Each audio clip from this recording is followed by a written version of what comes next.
Okay, I'm just being a dork now. Good morning, good evening, good afternoon. Welcome back, everybody, to Speedrun Ragnarok. We are benefiting Take This Again this year, which you may or may not know. So I'm going to tell you, Take This is a mental health nonprofit, and their main focus is to inform the gaming community about mental health issues and provide education on different disorders as well as prevention techniques and reduce the overall stigma around mental illness. And I am joined here with the wonderful Dr. B, also known as R. Bokamatsu Sai D. Oh, yeah, well done on that. The Dr. B just I trained at a prison and the guys took one look at my last name and went, no. And You're that's how Dr. B Dr. now. B stuck. And then I got into the game industry and it was funny. I did media training early on and Mm-hmm. I used my full name, Rafael Bocamatzo, doctor of psychology, blah, blah, blah, blah, blah. And afterwards the media specialist said, I'm never going to say this again, but your name sounds more pretentious than your title. Stick with Dr. B. And Perfect. so it just kind of stuck. I love that. Dr. B, can you just tell us a little bit about what you're doing at Take This right now? I mean, right this second, it's my day off. So So right now doesn't at it this look very like it? second, yeah, right now at this very second, Dr. B is doing an interview with me Yeah, for no. today. Thanks, everybody. Glad to have answered that question. No, well, frankly, it's an interesting time at Take This. Like, it's an interesting time in the game industry, and this is one of those things that we're here to talk about: mental health in the game industry. And I don't know what y'all know about what's been going on in the last couple years, but basically the amount of layoffs in the game industry have hit historical highs. I think it was Hmm. about 10,000 people last year, and we hit those numbers by May of this year. Hmm. And seems like not a week goes by when without us hearing about another studio doing layoffs and so forth. And subsequently, social giving has been a struggle in the game industry for the last couple years. And so, Take This has been really focused in the last couple months about trying to bolster our infrastructure and figure out what are the most solvent and effective programs that we have and how to more effectively leverage that. God, I'm going into corpo speak. I, I what we're doing is we're really trying to shift paradigms here, and we're really trying to disrupt the usual mental health No, it's God. I kind of, oh God, I want to hide my head in shame for going into corpo speak. Good You know God. what? No, it's fine. So we're shifting paradigms, and we're Yeah, we're and we're shifting paradigms. We're and we're looking at synergies. programs and synergies. Synergies. Synergy. So I guess to try and summarize what I just heard is right now Take This is looking to figure out what's working and what Right. ain't. Right. Because there's obviously a need. Mm-hmm. And there have been really different inflection points over the last 10 years. And oh my God, Liz, I may not have the tiara today. No tiara. I have multiple other hats. No Um, tiara. God, I moved offices like a month ago. I'm still trying to clean up. I don't know if I have my tiaras. Tiaras. Well, I have well, multiple chat. other hats, but Dr. yeah, B, how how much about how much should we if people want me to wear a different hat, what are we talking here? What how about let's say $50 for the first hat and we'll go from there. $50? Okay. Actually tell you what. Yeah, 50 sounds good. 50 cent. Yeah, yeah. I'll change $50. I'll put on a different hat. I have multiple hats. If you do 100, I will put on the hat I wore in the Music Man 15 years ago. It's a Ooh, straw boater. It's just sassy. there we go. So $50 for first hat, you hit $100 and we we Yeah. we get we get the Music Man hat. Heck Mm-hmm. yeah. And that, Perfect. at that point you got trouble. It is always trouble here with Dr. B Yeah, trouble and right here in Keishara. Speedrun City. Yeah, that's us. That's us right Mm-hmm. here. Perfect. Mm-hmm. So what have you been focusing on specifically with in the last several months at Take This? Being a Back to dad. back to you.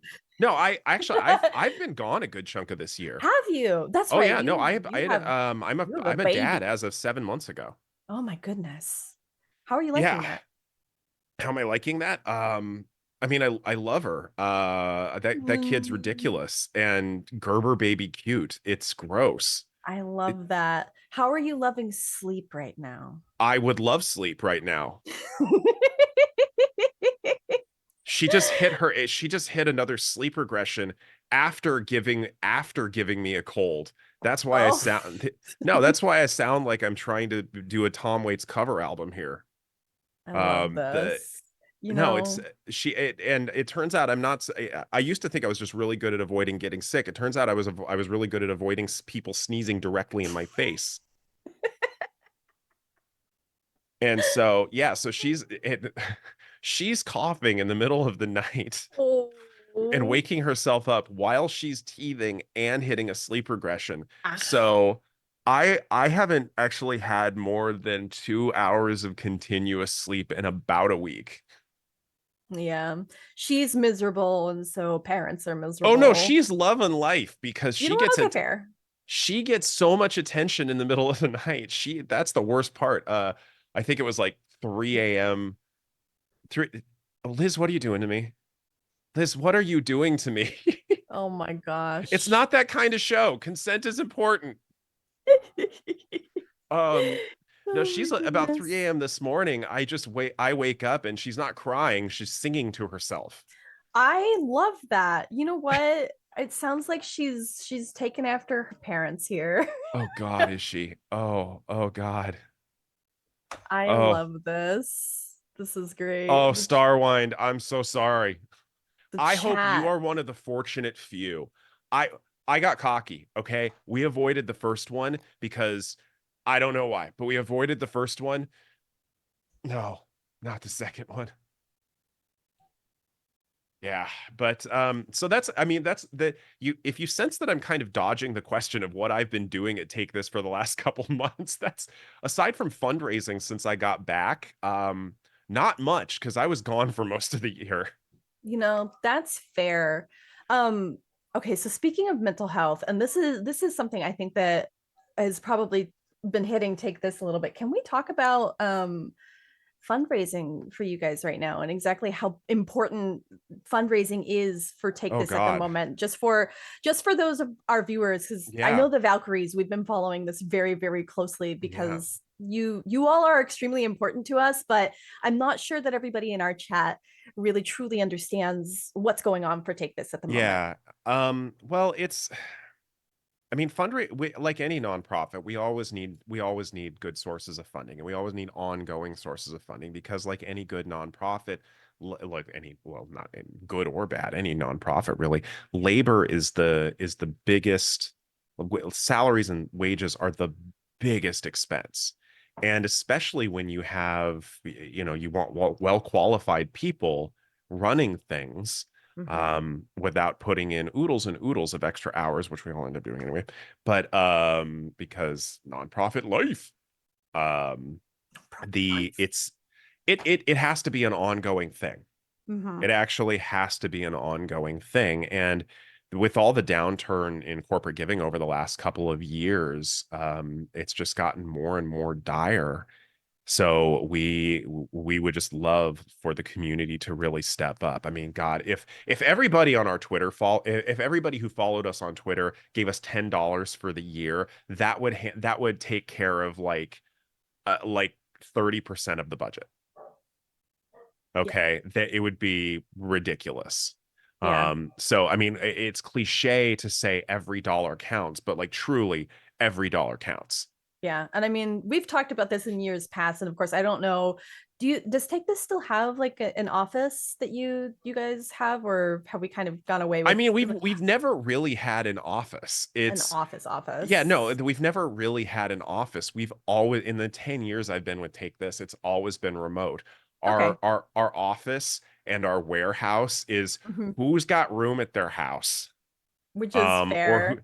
and so for the for a while, actually last I think couple of years, it's been my psychology office or Hmm. a store my storage unit.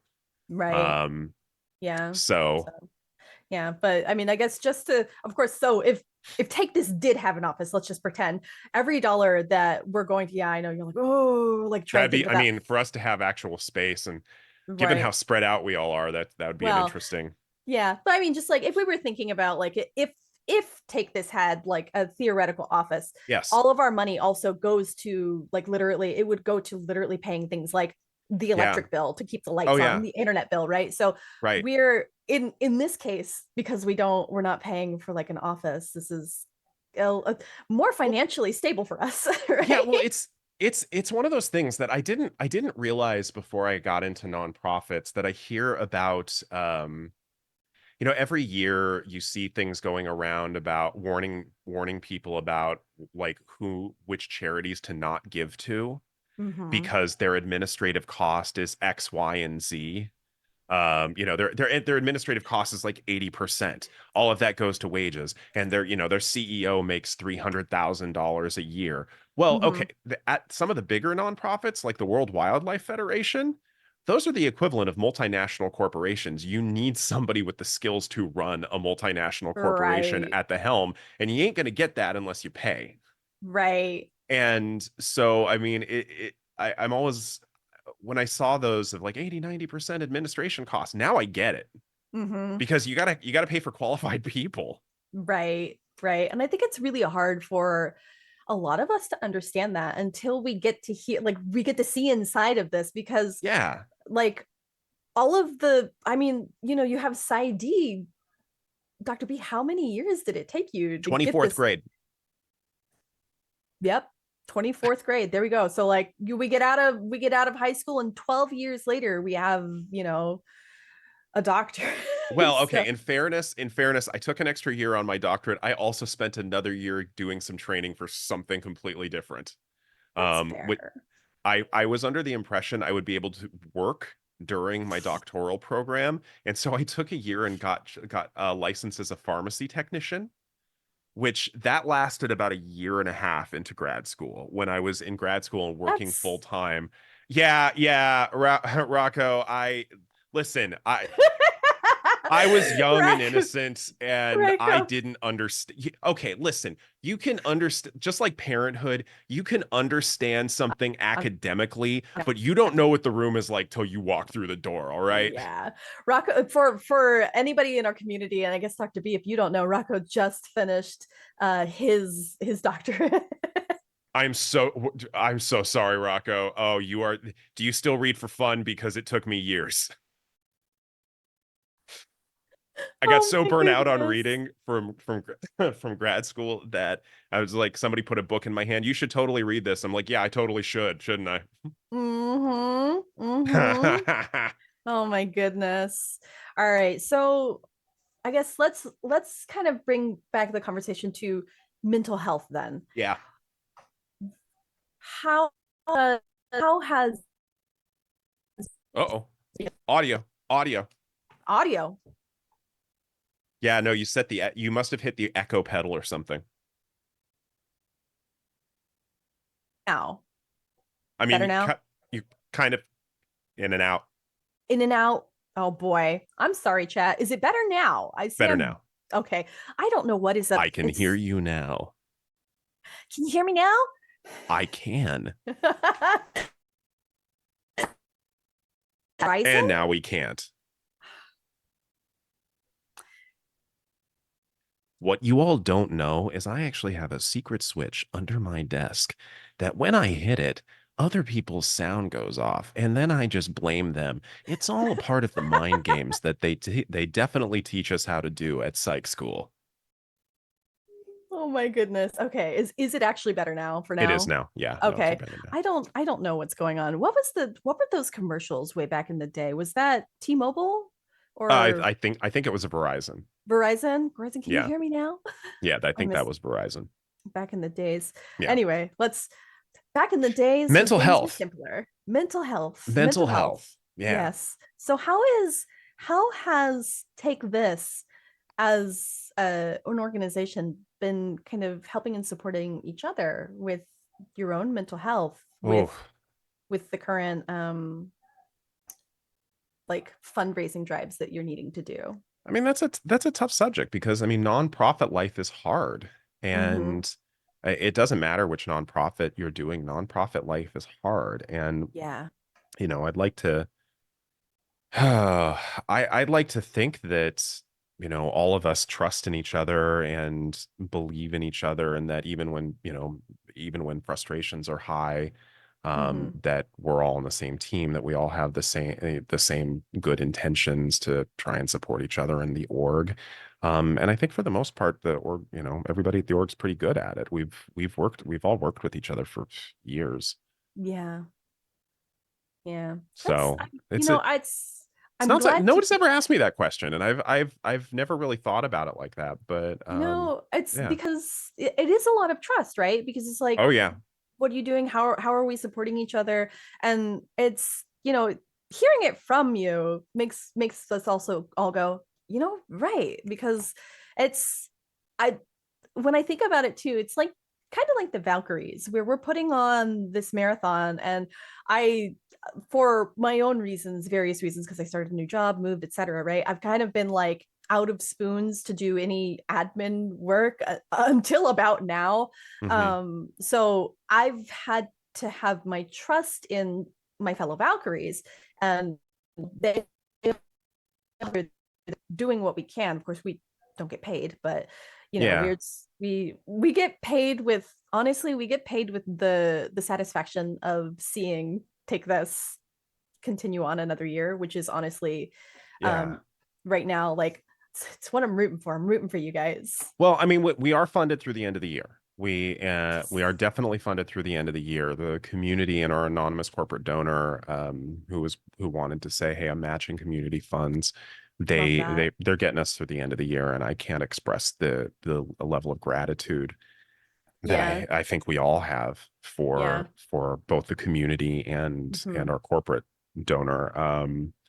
It's humbling to see how much people believe in what we do and Hmm. want to see it continue. Because at the time Take This was founded in 2012 unofficially, and officially formed into a nonprofit, a 501(c)(3) nonprofit in 2014.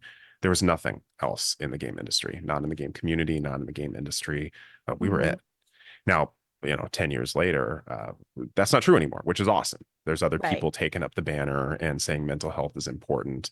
Um, but there's a lot of things that Take This was the first to do. And I really hope that there's another 10 years of firsts in the future, and that Take This is able to continue offering the program. Do you know, I didn't, one of the things I added up this year, do you know how many conventions we've had the AFK room at? How many? 55. 55. And given the fact that some of those conventions, host a Uh-oh. thousand people per weekend.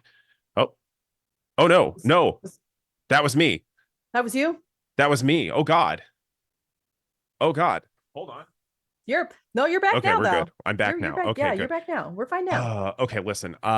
This my office has hinky internet connections sometimes. It is Hinky cheap rent.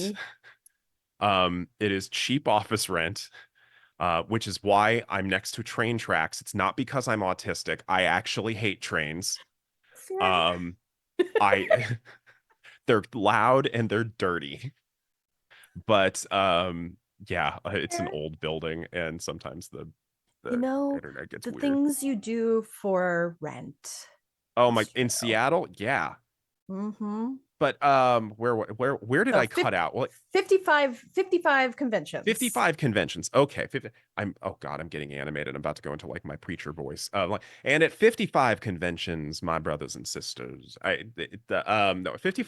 Oh, some of those conventions host over 1,000 people each weekend in those AFK rooms. So if you do the math, I mean, we've had tens of thousands of people Mm-hmm. that have come and used the room. And that's awesome. That's That's awesome to be able to amazing. say that we had a hand in that, of providing respite and relief and education to tens of thousands of people. Yeah, and that's just AFK That's rooms. just the AFK room. That doesn't count the over 100 workshops we've given over the last 5 years, especially the like 50 or 60 different studios that we've worked with. Right. It's pretty ridiculous. The talks we've given at places like GDC, at DICE, at The ripple effects are all over the place, and Right. I'm proud of that. I want to see the organization thrive another 10 years and do even more. Yeah, no, I do too. And I think if we think about this too, because mental Oh, the health, Discord. Thanks, Liz. thanks, Liz. Uh uh if you think about, take this as the first, like who knows how long it would have taken for a real first to pop up for mental health Yeah. in the gaming industry. Because Yeah. when we think about, and this is like I try and follow on LinkedIn and stuff too, but when we think about like gaming and how much time and effort goes into making a video game, period, Hmm.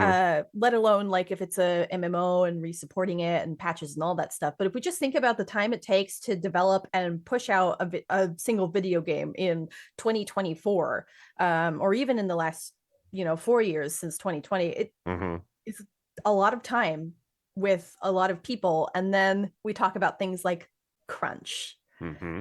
um, which is if you don't know, Oh, me, is it oh yeah, me? no, you pushed the echo button again. I push the echo button again. I don't know why it's doing that. But yeah, no, Crunch is Crunch was actually one of the first things that Take This was really involved in with the game industry. And for those of you who don't understand what Crunch is, we like to talk about it in terms of crunch culture. And there, because it doesn't, I don't care what industry you work in, you're gonna occasionally put in extra hours because emergencies happen, urgent stuff happens. But crunch culture is an overt or covert culture of overwork, of Mm-hmm. expected overwork. Um, and it's been something that we talked about in the game industry for now well over a decade. Thankfully, it's getting better at a lot of places, but there's a lot of factors to consider in terms of things like I forget who it was. I want to give credit where it's due because this was a brilliant Twitter thread.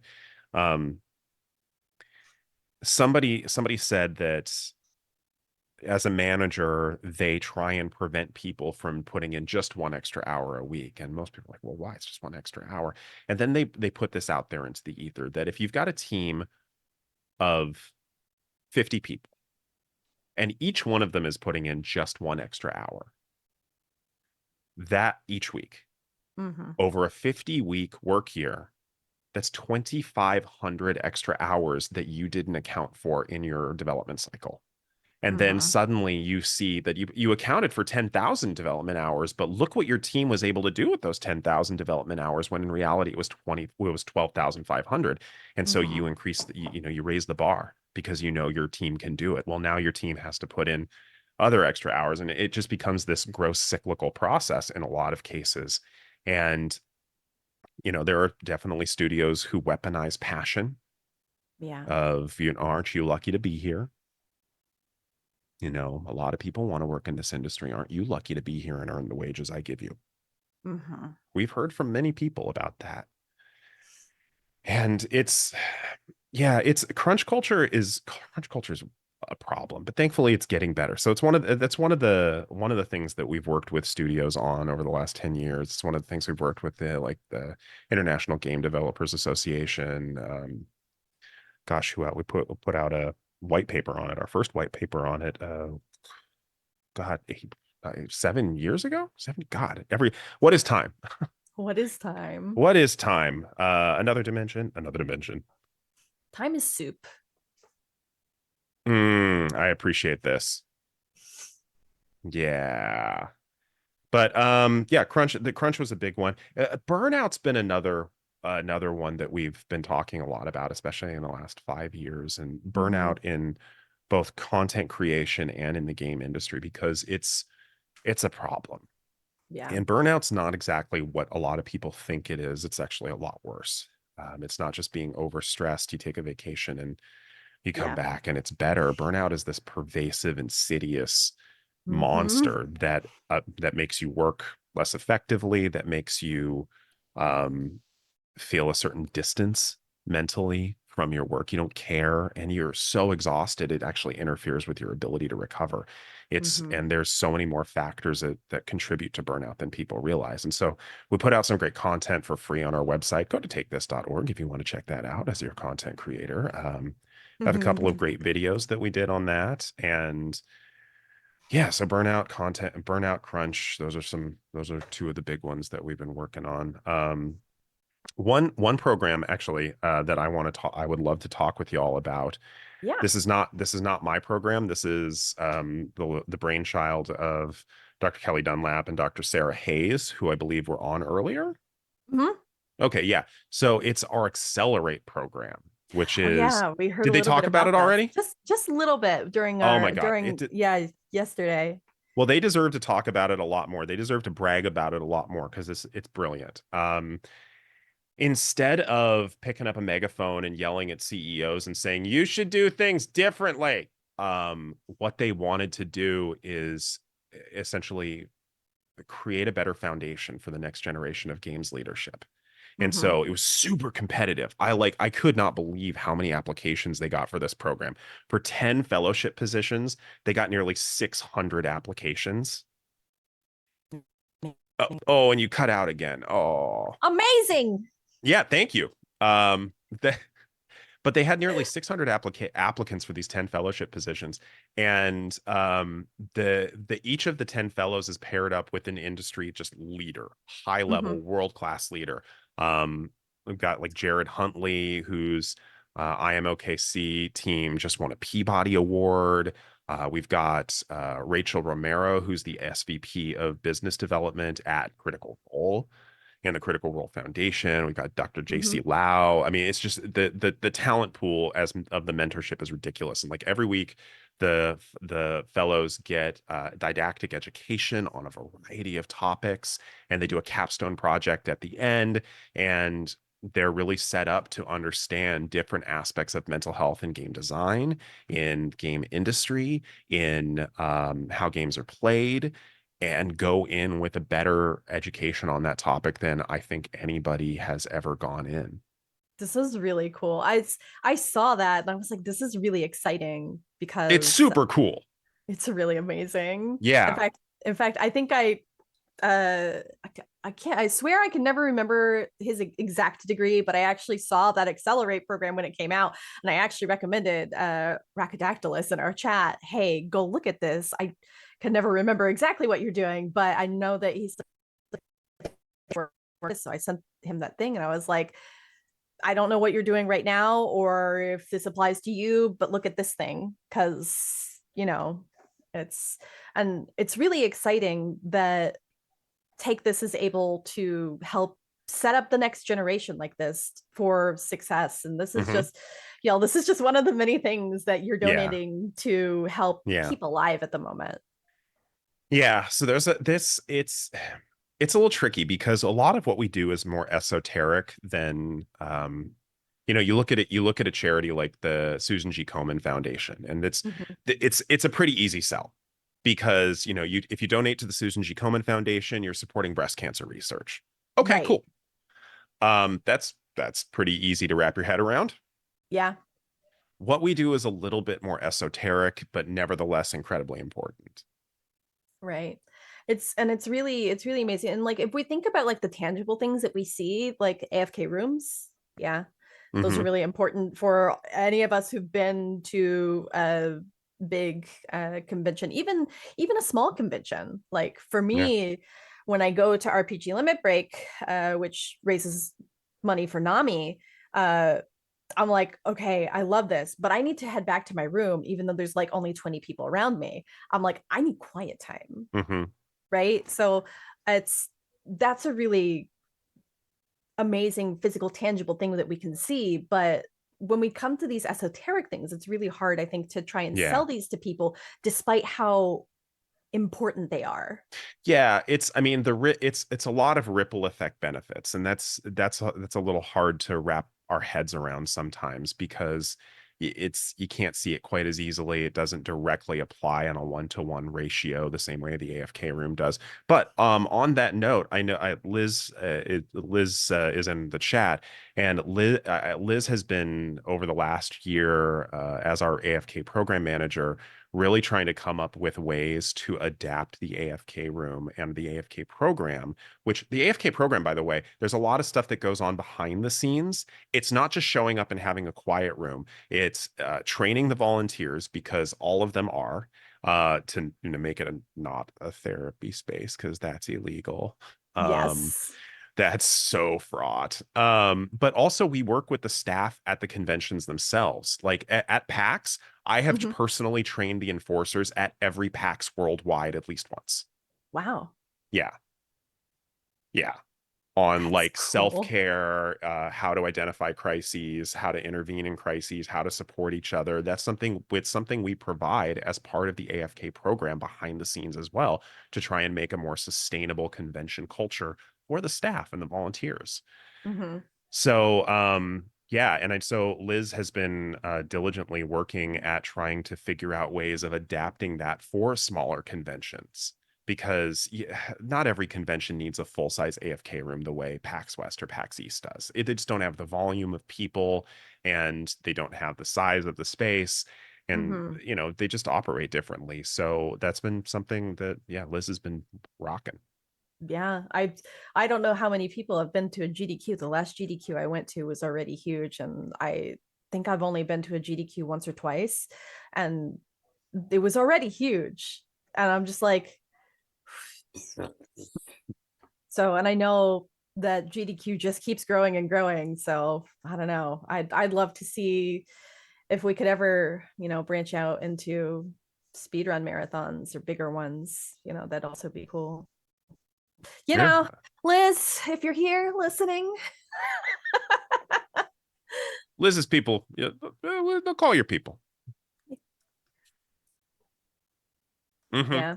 But I think what is also hard for people to understand about how the education that Take This provides Hmm. uh, affects the gaming industry. Hmm. It's I'm washing my hair, Liz says. Yeah, that's good. I'm It's important. good on you. Good Yeah, job. important. But it's hard to quantify what you taught to a corporation, 7 Right. years ago, how it how important it Right. was then as opposed to now, and to what that had like now. I think it's just harder to see, but I think, I mean, I guess you're the has has it been feeling like mental health in the gaming industry, at least other than like multiple layoffs? Is it feeling more sustainable? Um, it depends on in what dimension. Like I know there's certainly studio more I hear about more studios who are dedicated to being anti-crunch studios. Mm-hmm. I know that there are more studios that are opening that are really dedicated to preventing burnout of the devs. But let's flip it over to the community side. Yeah. Because that has a lot to do with the way the games are made. But about on the community, I hear more and more content creators, Twitch streamers, TikTok folks, YouTube creators talking about how to make their lives more sustainable so they can and how to appropriately convey mental health information because there was some research done a couple years ago in the UK that looked at ADHD information on TikTok, and 52% of it, I think it was only 52% of it was accurate. Or 48% of it was accurate, meaning 52%. It was about even 50-50 that you were getting. It was close to even, about 50-50 whether you were getting accurate information or not. Mm-hmm. And I, having looked at a lot of mental health content creators and so forth, it's a similar thing. Now we can look at that as holy crap, there's a lot of people giving bad information out there, or we can look at this as holy crap, about 1 out of 2 people are endeavoring now to get it right. Mm-hmm. Which is I think a lot better than it used to be. Yeah. And so that we're seeing a lot more concern from the content creators, not only for the content they create, but also how to make their communities more sustainable, Mm-hmm. how to increase the the openness and the acceptance within their communities in a way that's sustainable for everybody. Hmm. That's a huge deal. Yeah. I think I think a lot of content creators don't think about this when they get into content creating at Mm-mm. first. But it's not only, it's not only sustaining your audience and their mental health, but what your audience is, how is it's sustaining you. Right. And it's hard to like kind of go back and think, well, wow, actually, like for people who stream like a lot, maybe thinking about like does interacting with your community sometimes, you know, make you feel more exhausted than it does energized.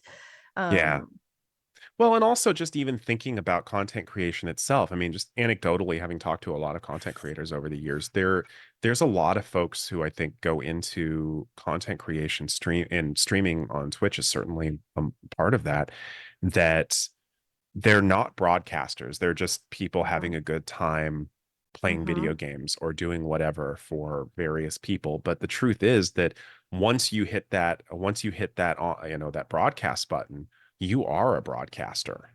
Yeah. Once you deliberately put an audience in front of you, it's a different equation. And you Yeah. have to think about it differently. And if you are able to think about it differently, from the beginning, you Mm-hmm. don't have to strip everything down and fix it later on Right. as you scale up, because there's certain, I think, problems you can avoid, more sustainability in what you do, set limits ahead of time, what constitutes success, what constitutes personal growth, and all of this Right. stuff. Um, yeah, because otherwise, people get stuck and people burn out that way Yeah. if they don't think about it Yeah. ahead of time. Yeah. And then like when you think about like there's a big YouTuber that I like to watch, and she streams on Twitch every day. I was going to say She Jessica McCabe, How to ADHD. She's amazing. you know what? Yeah, I've heard about her. Yeah, I heard so have I I. heard Love she you, sweetie. I If heard you're she watching knows this, you. I heard she knows you a little. Just God, I hope she does. Otherwise, it's real awkward at home. Liz. But so it's actually, if anybody knows The Sims, she's a Sims creator, little Simsy. She streams every day except for Sundays. Posts a video every day. And I'm just like, I'm over here like, even though That's she doesn't, wow. yeah, even though she doesn't stream like long hours, I think she limits herself to like 4 or 5 hours on her stream, which is it, it yeah, but Every day? every day except for Sunday. Yeah, or Oh when my she's God. traveling, obviously. But like she goes to like cons and all kinds of stuff. Like, Oh and my God. yeah, I'm over here like, how do you do this? Because that's a Hmm. lot of time. That's so much time when you think about it, right? Because there's like you stream every day for 4 hours, she records every day Mm-mm. or more, uh, releases a video every day, and she does have people helping her. But like you have to at that point because What's there's her no name? way. Lil Simsy. Okay, I'm trying to let's see here. And let me say too that Little Simsy is, I'm just gonna like, sorry for taking this over. Little Simsy is one of the like the most wholesome people I have ever seen on Twitch and YouTube. Okay, I'm Yeah, gonna start. Okay, y'all have done it. I'm gonna start watching Little Simsy Little at some Simsy's point. great. Not right now, obviously, but Yeah, I mean, and she does like a month wide charity drive for St. Jude every year too. It's like oh, she in is, May. yeah, in May. Yeah. Yeah, she's honestly like a super wholesome, amazing person. Like I love watching her content, and she's very open about her anxiety and everything. And I think that this is something, especially big creators who have such broad reach like she does, because she's got like 2 million or something. 3,700 CCV. Yeah, she has tens of tens 10,000 or more viewers a day just on Twitch. And Yeah. then you take that to YouTube, and she's so open about her mental health that I think it's a thing that we need nowadays for content creators, because when you think about the younger generations and everybody, where are they getting their media? They're getting it from content creators, from Hmm. YouTube, from Twitch, from TikTok, right? And Hmm. it's like having this openness about mental health and how it affects you and how you deal with it and how it affects your life and everything helps people go, ah, okay, it's okay that I feel this way, which is something that Take This is also working to do, is to help destigmatize mental health. Oh, absolutely. Well, I mean, depending on what research you look at, one out of two or one out of four people will. I think it's look. I think that one out of two number is more accurate. Looking at some of the research, one out of two people will have a mental health diagnosis in their lifetime. Mm-hmm. Which and you know, God, I'm not sure anybody's ever going to say this, but thanks for the pandemic and and make it well it was strange. Okay, so before 2020, The before you know, times. before 2020, we talked a lot about at Take This, a lot about destigmatizing and really bring mental health into the forefront of the conversation, because a lot of people were not aware of how ubiquitously, um, thanks, Take This, Times like this. we the need a we need a quote bot. out of all right, out of context quotes by Dr. B. God, the the pandemic really shifted how we talked about mental health because while tacitly a lot of us knew how ubiquitous mental health challenges were, people still weren't talking about it. It's only once things got so bad for so many people at the same time that people were like, "Oh, yo, no, that, yeah, no, this is a It's a problem. real thing. Let's talk about it." Mm-hmm. Um, and now the conversation's really different. We Yeah. don't we when we go to studios these days, when we go to conventions, when we have panels, when we talk with content creators, we don't have to have the same conversations about, did you know mental health is a real issue that affects a lot of people? And they're like, yeah, we know, man, just keep it rolling. Keep it Yep. rolling. Yep. We got that part. Can we move on to the Been real there, stuff? done that.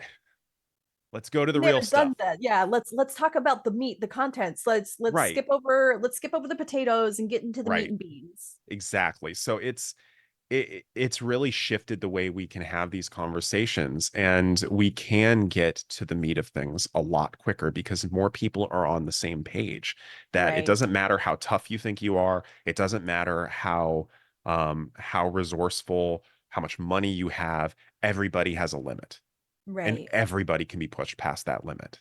Right. And I think that, the collective show, cohort and social trauma of the pandemic made us more aware of that than we ever have been, at least in my lifetime.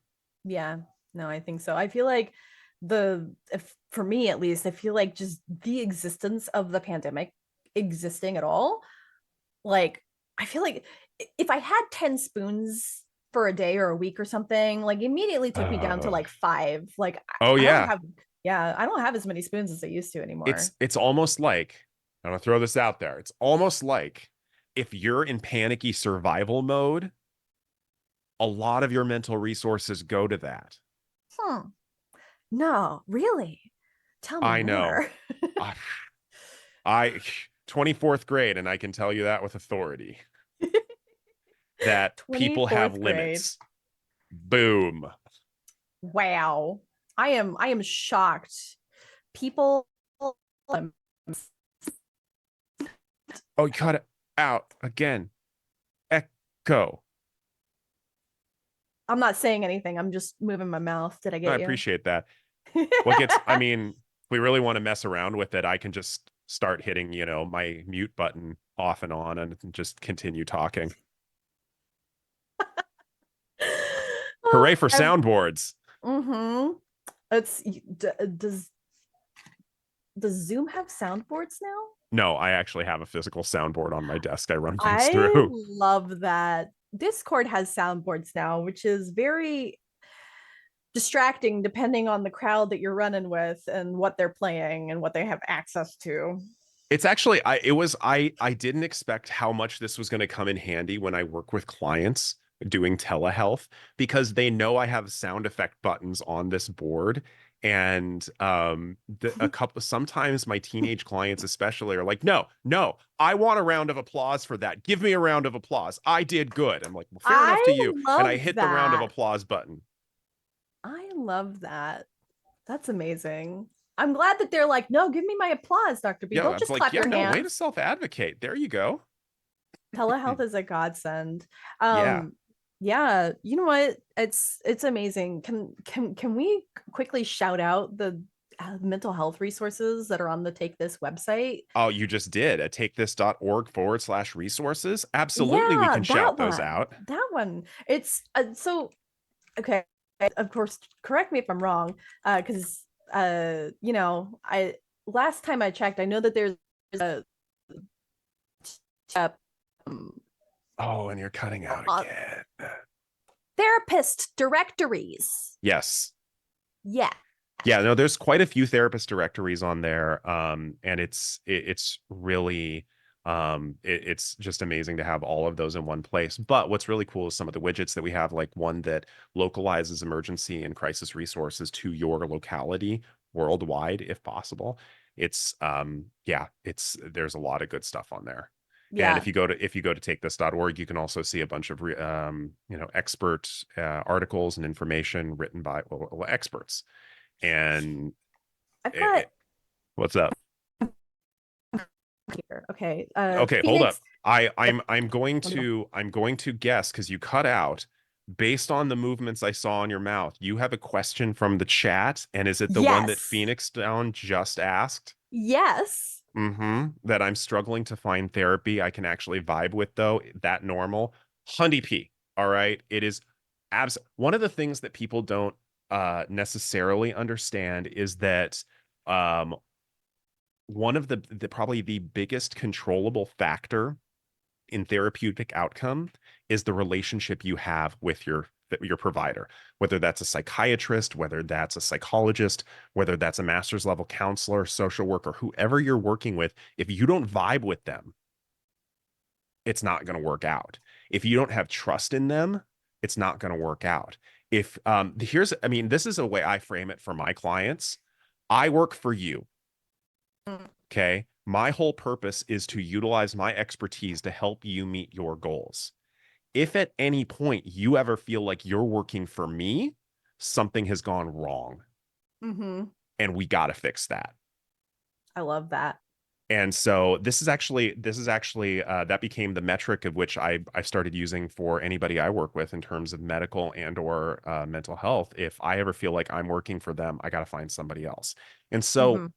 there's questions that you can ask yourself, and we actually have a couple articles on this over at takethis.org.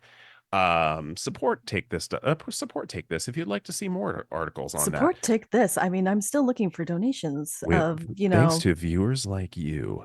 I if $50 and I will put on a hat. Okay, I have multiple just hats over here. $50. $50 and I will put on a hat. Um, but Phoenix Down, let me say this, that we all have personalities. We all have things we jive with and things that we don't. And it's okay to not have a personality match with your mental health provider, so long as you still trust them, Mm-hmm. if you feel heard by them. And there can be stylistic things that go into that and so forth. There's questions I like to ask my clients when they come to me for the first time and we do a consult. Is A lot of people ask, what are you looking for in a therapist? Nah, I don't like that question because that's so broad. What has pissed you off in the past about medical and mental health providers? What are you I not love looking for? that. That's what I ask. And usually people are like, oh, okay, no, here's what I don't like. And so from that, we kind of figure out what is it they're looking for. And I'm like, do I feel like a good match based on what they're looking for? And if I'm not a good match, I'm going to try and find somebody who is, because ultimately it's their well-being that is of the utmost importance.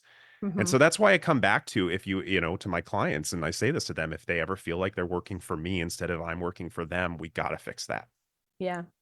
Yeah. I just, you just saying that reminded me, of course, I want to get back into going to therapy, but it's bless you. Yeah, I know you cough, but it's okay. I'm good Mute to buttons are bless you. wonderful. But I had a therapist several years ago that I really vibed with. Unfortunately, she had to go on leave for a while because she Yeah. was having a baby or something. Oh God, I have been on both ends of that equation. I have been the client who's lost the therapist, and in the last year I had to tell my clients months ahead of time that I'm going to be going on leave for a while because Mm-hmm. gonna have a baby. Yeah. But like the one thing that I remember that I felt safe because I trusted her. I felt like I was being heard. And the thing that I did was it's like she was doing a certain therapy technique that didn't work for me. And I said, hey, Mhm. can we try something else? Because this thing isn't working for me. And that was great. But if you're not vibing with your therapist, if it's not working for you, don't feel afraid to break up with your therapist. Well, and if you do feel afraid to break up with your therapist, that's information right there. Break up with your therapist if you feel Well, afraid. I mean, yes. Well, hold up. I'm not going to tell Okay. anybody absolutes, okay? Because sometimes people are afraid because of past experiences, not current experiences. Mm. So it's not necessarily, it's not always that it's your therapist that's the problem. However, if Hmm. you're ever feeling intimidated or scared by your therapist, that's still good information. Yeah. And it may be something to think about, analyze, and so forth. Yeah.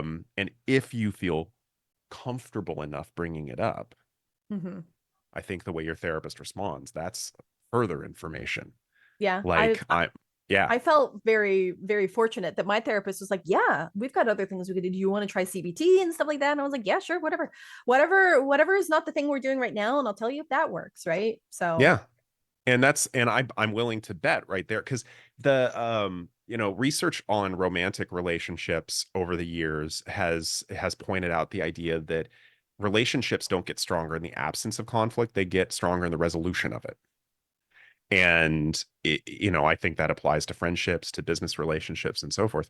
And if you've got a therapist and or a mental health provider of any kind or a medical provider, and you say, "Hey, this isn't working for me," and their response is, "I don't know what to tell you. Have you been trying?" That's a hmm. real different scenario than Yeah. this isn't working for me. And they reply with, okay, tell me more. What's not working about this? We want to make sure, that we want to make sure you have a good outcome here. And so let's see if we can modify things to make it work for you. Yeah. Very different responses. Yeah. No, it's the first one is like, oh, it's not working for you. Okay, what about it? Sucks to It be you, doesn't it? sucks to be, yeah, bummer. All right, well, bummer. You just lost a client. See ya. Yeah. But it's don't well, of course, if you feel afraid, like Dr. B said, definitely consider that, but don't be afraid to speak up for that. Like, maybe it's not necessarily the therapist you don't vibe with, but their technique that they're using. Yeah. And I feel like a lot of people who have gone through 12 years of school probably know a few more techniques, at least one more. God, I hope so. God, I hope so. Or at Oh. least have enough flexibility to change up well, a metaphor I like to use is that hammers are really useful when you have nails. Okay. Mm-hmm. Drills are really useful when you need a hole. Uh-huh. But if you're trying to, but if you can't build a house using any one tool Right. exclusively, you have to have other things to draw from. And if you're trying to drive in a nail with your drill, you might be successful. You might also break your drill. And I don't want my DeWalt broken. I just don't. It's those Yeah. batteries are not cheap. Also, if you try and make a hole with a hammer, it's probably going to be a very big hole. Yeah, you can't adjust it. I certainly can make a hole with a hammer. I can make many holes with a hammer. Is it the right size hole I want? Probably Probably not. not. Yep. Um, Perfect. or if it is, it's probably I can't use that same size hole for everything. Good God, that's overkill. Mm-hmm. So yeah, and it's also really hard to screw in things using the back end of a claw hammer. Someone challenged me. I kind of did it, because of course I'm in the gaming community, and so of course there's one contrarian every time I say this, and well, if you get creative enough, you can use a claw hammer for everything. And then I tried, and it was really frustrating. And you're like, yeah, I can, but I also value my time. It turns out that can and should are different words. Really? I Yeah, yeah. oh, It turns out that just because I'm technically capable of doing something doesn't mean I should do that. huh. Is I that know. why I was because I've been trying to because I've been making holes in the wall with the hammer for a while. I was trying to find screws big enough for the whole thing. Got it. I understand now. Like you're laughing at me like please don't make I'm looking at holes. my drill now, just like I really don't want to replace those batteries. Seriously, I, DeWalt 20-volt batteries they are not cheap. they're not. They are not. They're not. So we've only got like 15 minutes left. Dr. B, what else do you want to talk about? I don't know. What do you all want to talk about? Chat? What do you got? This is then A welcome to ch- the AM what? Welcome to the AMA with Dr. B. AMA DRB. Coming at you with those smooth mental health hits. The girl from Ipanema will be hummed very softly right now. And that's all we can do due to copyright restrictions. this is great. Y'all, I hope that you are enjoying What do the you want to know? Like what do I want to know? if What oh my is God. That's we've already if you could only wear one for the rest of your life, hat or bow tie. Which hat? There are so many. Like I'm gonna cut my hair soon. All right. And different hats work differently depending on the shape of your face, the haircut. Oh, then hats. Hats or bow ties? I'd wear hats. hats? You know Yeah. what? Yeah, Yeah.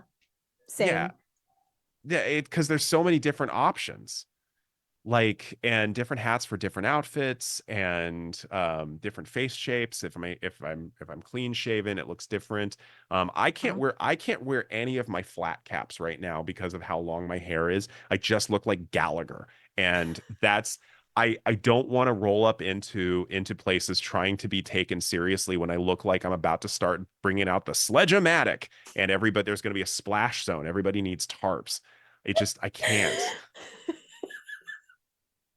It's a bad idea. It just looks weird. And but hats versatility. Bow ties, bow ties are an affectation, and listen how to use Photoshop, my God. Yeah, bow ties are fun, but I don't wear them as often as people think I do. It was funny. I only wore neckties, traditional neckties for years. Then I wore a bow tie once to a convention like 5 years ago, and everybody swore up and down I only wore bow ties. And I leaned into it eventually. They're like, I okay, love yeah, bow that. ties are a thing. All right. Yeah, I love how people just saw you in a bow tie once at one convention, Yeah, you're the guy and who always wears bow ties. Like I did once. and then they forgot all of the times you ever wore a necktie. It's just Yeah, gone out of their mind because they saw you and they're like, this is the memory's form weird. that Dr. B should be in all the time. And so like Yeah. it's like Men in Black kind of thing where you wear a bow tie and suddenly Yeah, well, neckties gone. memory is a strange thing. We don't remember things the way they actually happened. We remember things the way we think they should have happened. And every time we take a memory out and examine it, we change it a little bit before we put it back. Uh, Huh. it's weird. Interesting. Interesting. Is this like a is this everybody or is this more a That's everybody. neurodivergent thing No, than that's a everybody. okay. Yeah. Memory is a strange thing. You ever want to doubt yourself? Read the research of Elizabeth Loftus. Elizabeth Des. Oh, we are such fragile, fallible creatures. Uh, I Oh found yeah. it was and has been difficult for me to identify when I was burning out, for me to identify when I was burning out of the gaming Yeah. industry. Yeah. have noticed that myself and others have also burned out on things we love, like speedrunning or streaming. Yes. And then I think it's hard to see the Yeah, signs as they come on slowly. Yes. absolutely. If if you're sinking into a whole 1 inch per week, it's hard to really notice the Yes. movement. Yes. It's when we talk about burnout, it's a very, very, very sensitive and dear subject for me because I burned out in 2016 and I Hmm. didn't know it was like that, except it was not just like a, oh no, I burned out. It was I had a complete meltdown. Yeah. I couldn't stop crying. I Hmm. wasn't necessarily sad, but just tears kept coming out of my face. I couldn't go near the door or I would have an Hmm. anxiety attack. Yep. And I was living in Japan alone at the time. And I had burned out on being a kindergarten teacher who worked way too hard. Yeah. Yeah. And Well, so yeah. and the thing was is that I didn't realize because you can burn out on anything, y'all. You can burn out on work, you can burn out on anything, I promise you. And it was like I still loved the kids.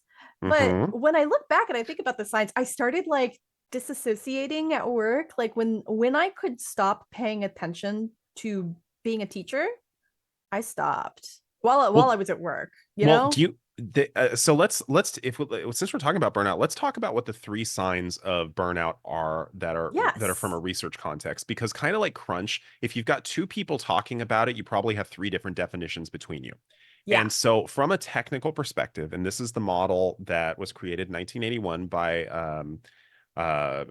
Christina Maslach was one of the two creators, and she's the one who's continued forward with this since then. This is the model that the United Nations uses for the World Health Organization. Burnout has three components. One of them is exhaustion. And that's Mm-hmm. the kind of exhaustion that's like so paradoxical and that you can't, it's so bone deep that you can't recover. You Mm-hmm. can't even sleep and get a break from it because it's just in there and it interferes with everything. Two is effectiveness. You are not as good at your job as you once were to your baseline. And three, the research is a little different on this one. They call it something different depending on what you look at, either cynicism or personal detachment. So, in other words, you're exhausted and it won't go away. You're not as good at your job and you have zero F's to give. And you can, if you go to takethis.org/burnout, we have a lot of resources on that.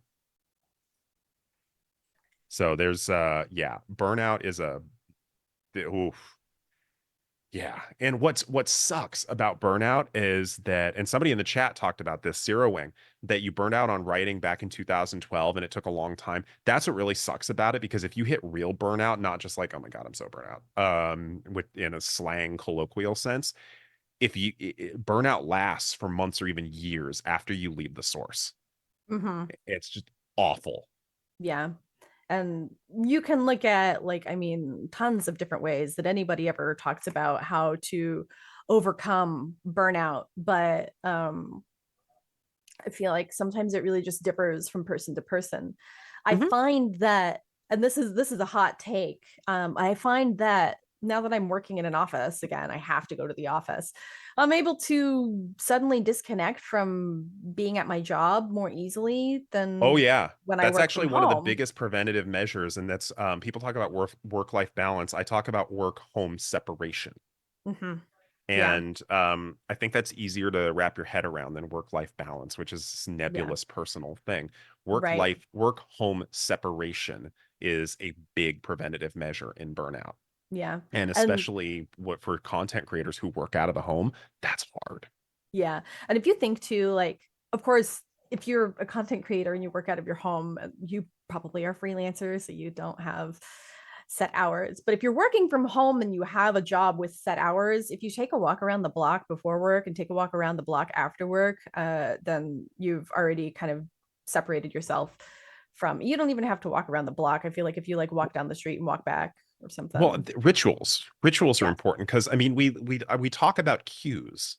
Like Yeah. when if I in the days that I mean I technically work in a physical office, but I rent office space really not far from where I live. Mm-hmm. I walk here frequently. But it's still external cues that I have changed locations. Yeah. I'm in this mode. When I worked around other people, well, other people physically are a great cue that I'm not at home. Right. And then when I'm not around those people, I'm at home. If you are working at home, creating routines and rituals around work and transition rituals can be a real help there. You talk about walking around the block. When the pandemic first started, that was one of the things that's that Jessica, my fiance, how to ADHD, did before and after work every day. She would take the dog and walk her around the block. Um, I would sometimes go to our garage and not turning the car on, what the engine wasn't running, but I would just turn the radio on and listen to it for 15 minutes, and that was my commute. I love Um, that. yeah, it was quiet. I could listen to the radio and just, the drive time stuff, and that Hmm. was my commute. At the time I was also able to have separate office space in our house, and I Hmm. only used it for work. Hmm. And so anything that I can do that were rituals and cues that I'm at work versus at home, it Hmm. really, really helped a lot. One of the ones I even tried at one point was using different keyboards. Hmm. Like when I'm gaming, I'm using my Corsair. Okay, I'm using the I love flashy that. clicky clacky Corsair. When Yep. I'm in work mode, switch it out to the boring, quiet Microsoft ergonomic keyboard. Love Um, that. yeah, just different cues. There's a lot of things you can do to create that sort of mental separation, even if you don't have the physical separation.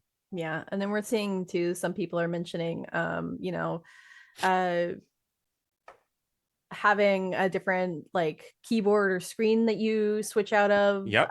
and all kinds of stuff like that. Like you can, if you're on Windows, sorry, Mac or Linux, but if you're on Windows, you can set up a different profile on your Oh computer yeah, that you log into. did that one Just too.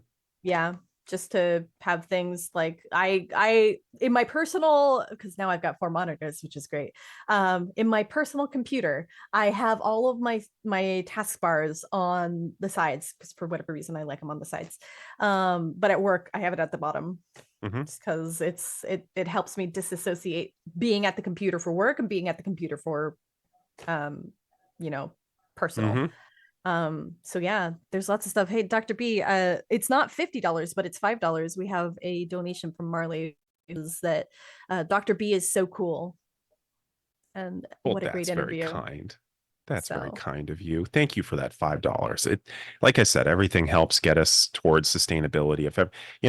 Even if you what you can give is $1, $5, whatever you can do, we are appreciative of that because that keeps the lights on just a little bit more incrementally. And if yeah, everybody's able to give $5, then that adds up. yeah, yeah. So well, I think that's almost time. I'm looking at my restreamer to and trying to pull up our schedule to make sure that that is the case. Doctor No, I thought Doctor that's B, my where's she? understanding. Yeah. Well, I say bye. I'm over here. Um, but yeah. Well, thanks everybody. Perfect. I love this hat.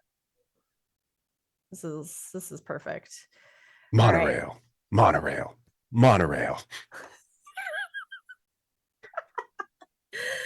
Well, thank you, Dr. B. Dr. B, do you want to shout anything out, say anything before you go? Wait, hold on. Natara, what's that word? Somebody say it again. Mm, Mon- Oh, Dijon ketchup, they glide as softly as a cloud. monorail, monorail, monorail. Well, Rocco, you'll be given cushy jobs. Oh my goodness. Oh, Perfect. and the next thing you know, your son will be playing for money in a pinchback suit and listening to some big out of town Jasper here to tell him about horse race gambling. Not a wholesome trotting race, no, but a race where they set down right on the horse. I still remember every word of that. This is one 15 of years those. later.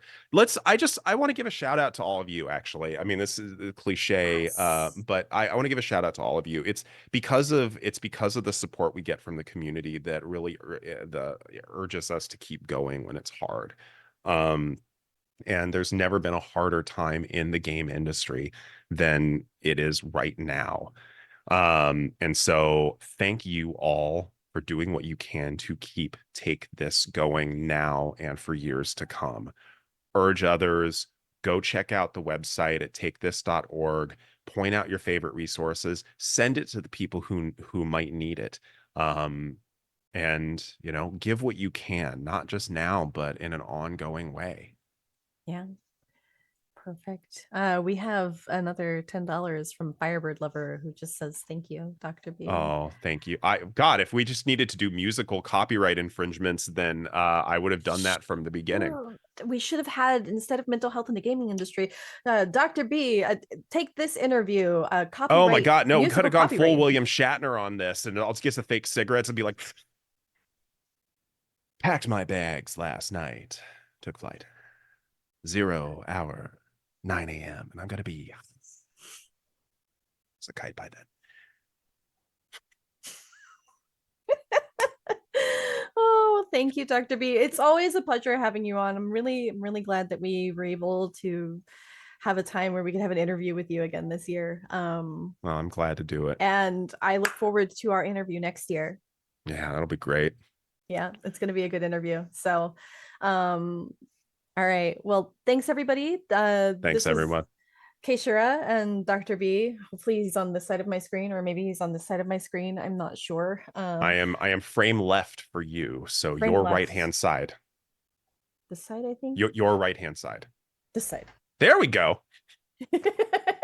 But thanks everybody for being here, and I hope you all enjoyed the interview. And we will be back shortly with Final Fantasy IV Paladin Percent with Natara. Ooh. Ooh, and then after that, we have Final Fantasy IV Pixel Remaster with RPG Chick. And then closing out the day today with Earthbound. So lots of wonderful things going on still yet today, and we still have some donation incentives that you can get in on. We have the trash can percent with Natara, and we have a ton of names that you can bid for. So definitely get your donations in for those, y'all. And then I will I still am, but I was Keishara. And I will see you all again later this week. Bye, everyone. Bye. We love you.